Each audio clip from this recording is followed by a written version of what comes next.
Olá, sejam todos muito bem-vindos ao podcast da Jornada da Cura Holística. Eu sou Marco Nicolato e é um prazer estar aqui com vocês. Você se sente costumeiramente cansado, cansada? Sente irritação, desânimo? Olha para a vida ou para o dia como se tivesse que carregar um fardo para dar conta das suas atividades diárias? Espera que algo de ruim, algo de difícil esteja se aproximando, esteja prestes a acontecer na sua vida? Quando seus filhos saem, você tem excesso de preocupação, tendo medo de que possa acontecer com eles o pior? E seus entes queridos, têm medo de que lhes ocorra algo de grave durante o dia ou na sequência dos dias próximos?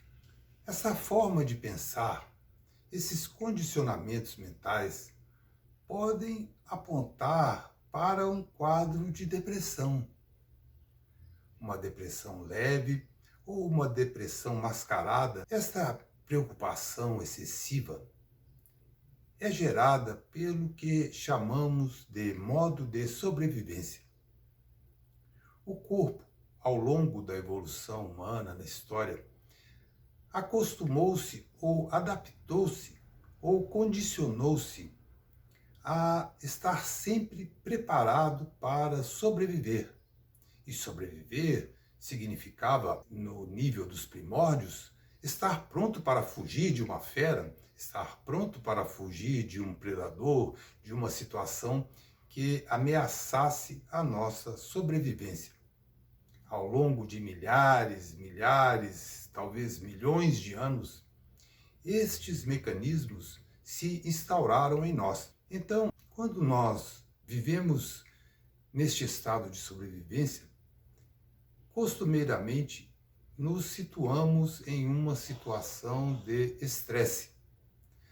A situação de estresse é causada exatamente por a produção de substâncias neuroquímicas em nosso cérebro que ativam todo o nosso sistema para lutar, fugir, correr, de forma a sustentar a vida, de forma a preservar a vida. No entanto, esses mecanismos, se ao longo da nossa história de desenvolvimento biológico, de desenvolvimento neurológico, se tinham uma função de preservação, e ainda tem quando nós temos que estar excessivamente atentos para dar conta das situações externas, o nosso sistema é acionado, o sangue vai para os músculos de forma que os nossos sentidos sejam aguçados e favoreçam esse nosso desempenho. Contudo, quando este processo não se desfaz, ele é costumeiro, ele é diário, ele vai progressivamente desequilibrando o nosso sistema neuroquímico.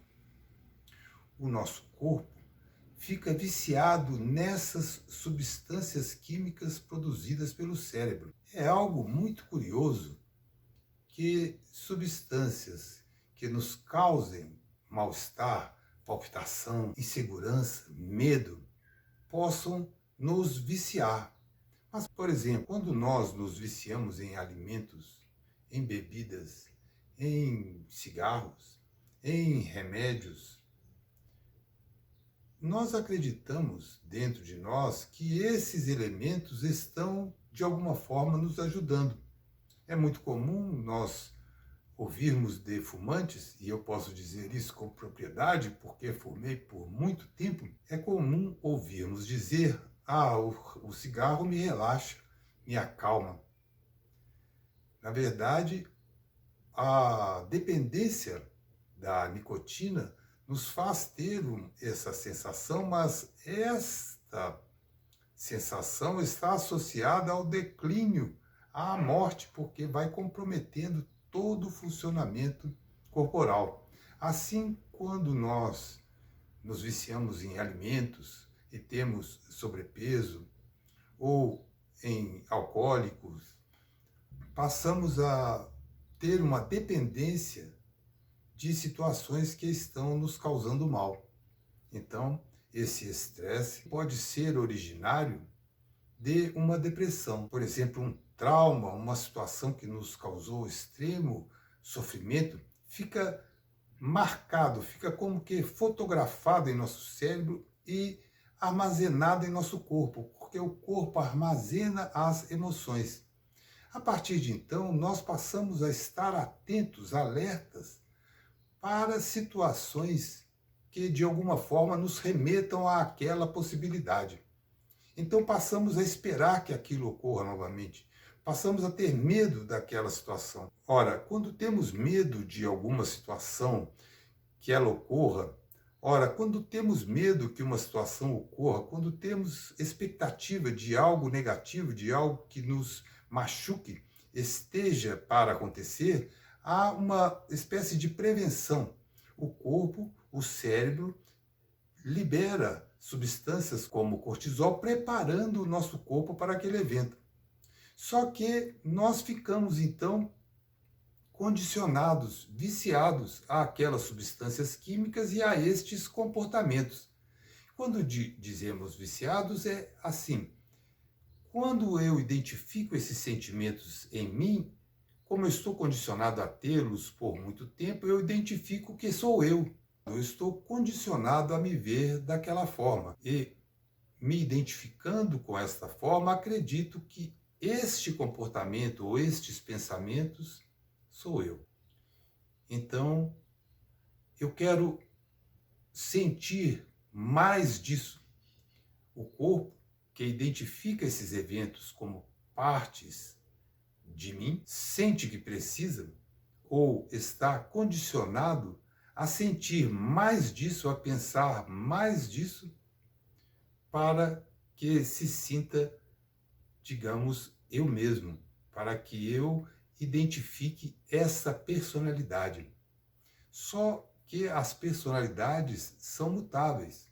Nós podemos mudar de personalidade, porque as personalidades foram formadas ao longo do tempo, sobretudo na nossa infância, onde, observando os comportamentos à nossa volta, onde incorporando os processos educativos aos quais fomos submetidos, aprendemos a ser, comportar, pensar, sentir de uma determinada maneira.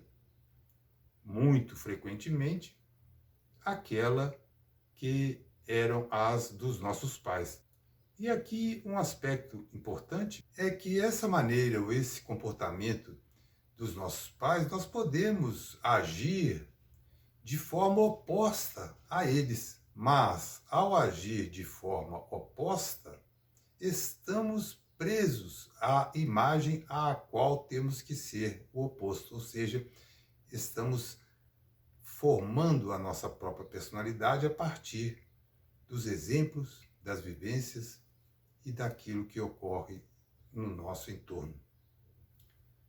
Para modificar essa situação, e é essa a proposta da jornada da cura holística, porque muitas vezes você sente uma tristeza frequente, acorda, sente tristeza, pensa na vida, a cruz da vida, as dificuldades, tem que arrastar a existência, porque a vida é assim mesmo e estamos neste mundo que é muito difícil, feito de lutas e sofrimentos. Então, quando temos esse tipo de estado mental e emocional, isso é depressão. Só que nós não entendemos que é depressão, porque não estamos sendo informados de que existe uma outra forma de viver. Não sabemos que podemos viver de outra forma, acreditamos que todas as pessoas vivem daquela forma. E veja, nós nos associamos ou nós vivemos próximos àquelas pessoas que se identificam conosco, que pensam parecido com a gente, que têm os mesmos gostos, que têm uma visão de mundo parecida. Então, essa forma de organização que temos faz com que nós imaginemos com que nós identifiquemos que todo mundo é assim. E nestes tempos de redes sociais, se por um lado nós identificamos os grupos que pensam como nós, por outro recebemos uma carga de pessoas e grupos que parecem na condição oposta, sempre rindo, parecem estar comemorando porque estão postando aquilo que nem sempre é a realidade do que vivem, estão se exibindo, e isso também nos causa um mal-estar quando nós percebemos e reforçamos, então, que a vida para nós é um peso. Então, essa forma de sentir, se nós estamos cercados por pessoas que se sentem da mesma maneira, consideramos que é normal. No entanto, essa é uma das formas de manifestação da depressão, que é este cansaço, esse desânimo, a tristeza, o excesso de preocupação, o excesso de medo, a insegurança sobre o futuro, a expectativa de que vá acontecer o pior. Por outro lado, a ansiedade gerada por estas perspectivas, a falta de perspectiva para o futuro, isto são sintomas de depressão. Isto é muito importante. Por quê? Porque não é preciso que você viva desta forma.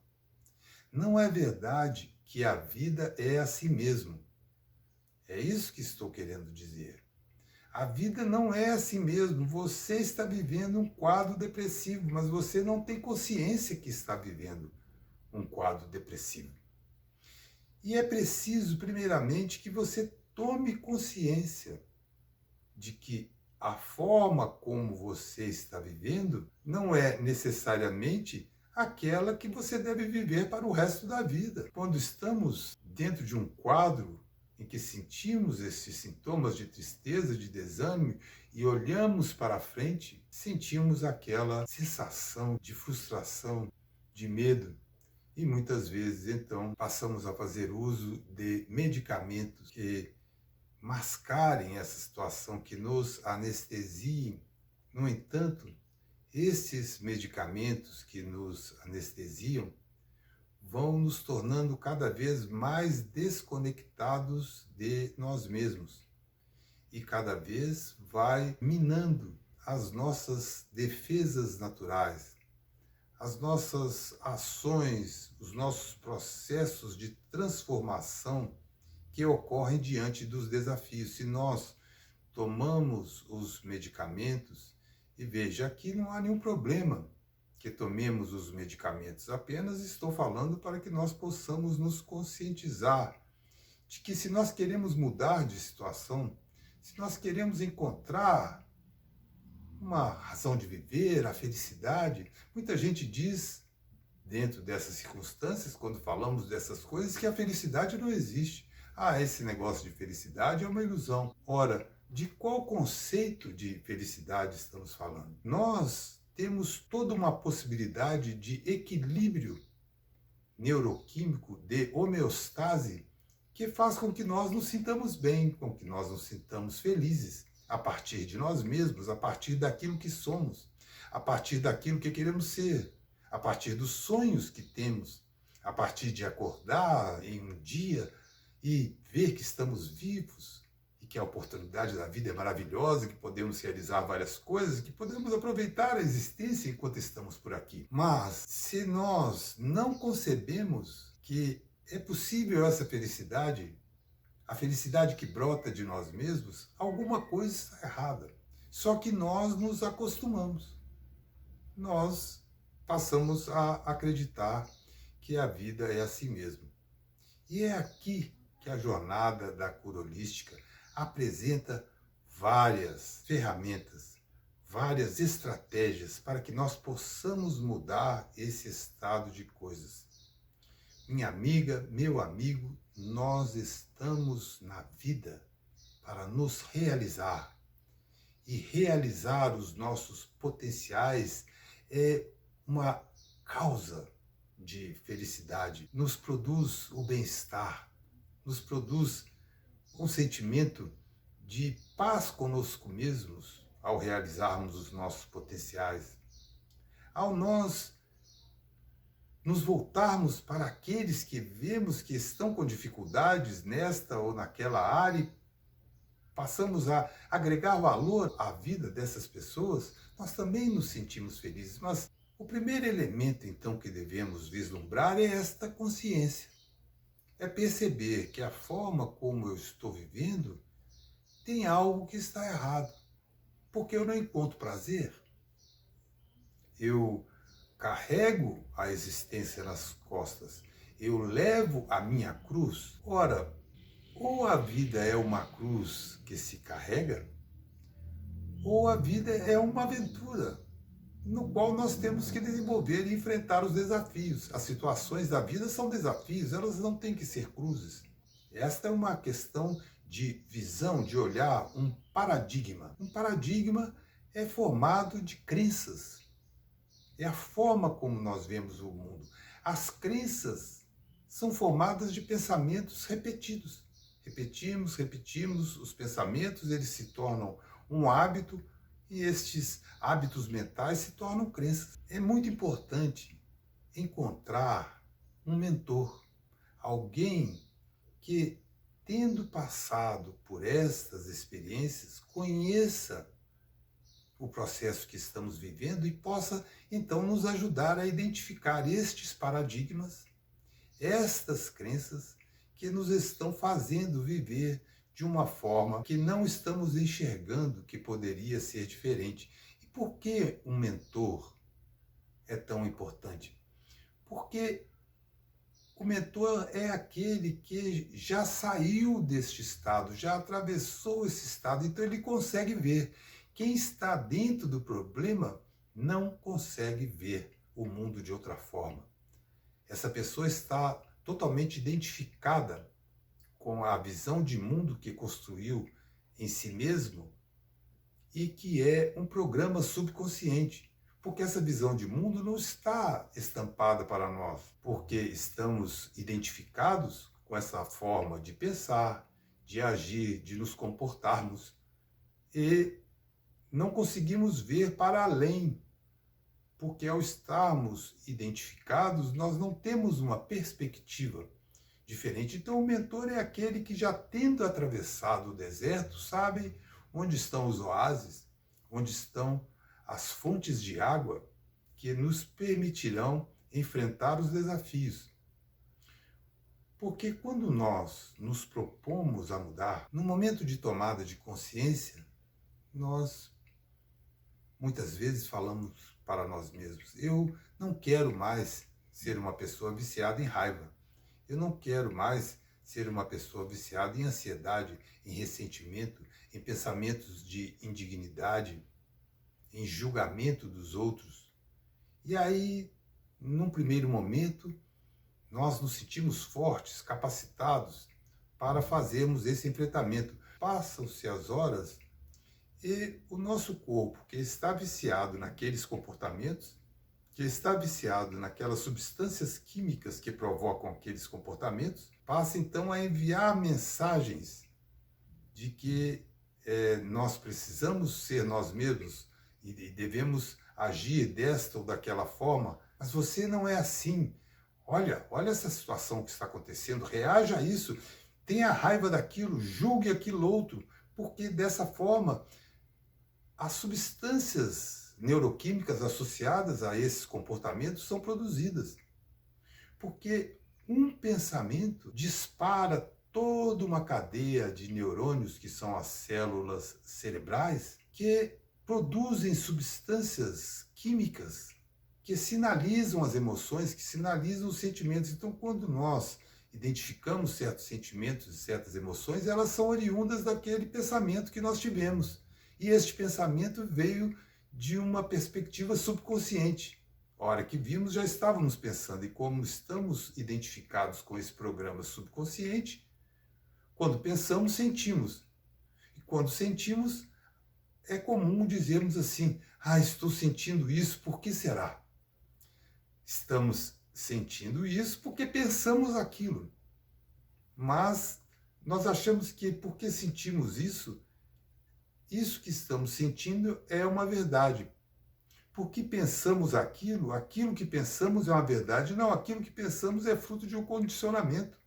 Poderia ser de outra forma, poderia ser de outras maneiras, e é isso que estamos propondo. Então, encontrar um mentor é muito importante, porque este mentor vai conseguir nos fazer, nos ajudar a olhar este panorama que estamos vivendo de fora. Então, vai nos auxiliar a ver que a forma como estamos vivendo, a tristeza, a inquietação, o excesso de ansiedade, o medo do que vai acontecer, o medo do amanhã, o mentor é aquele que vai nos ajudar a ver outras formas de viver.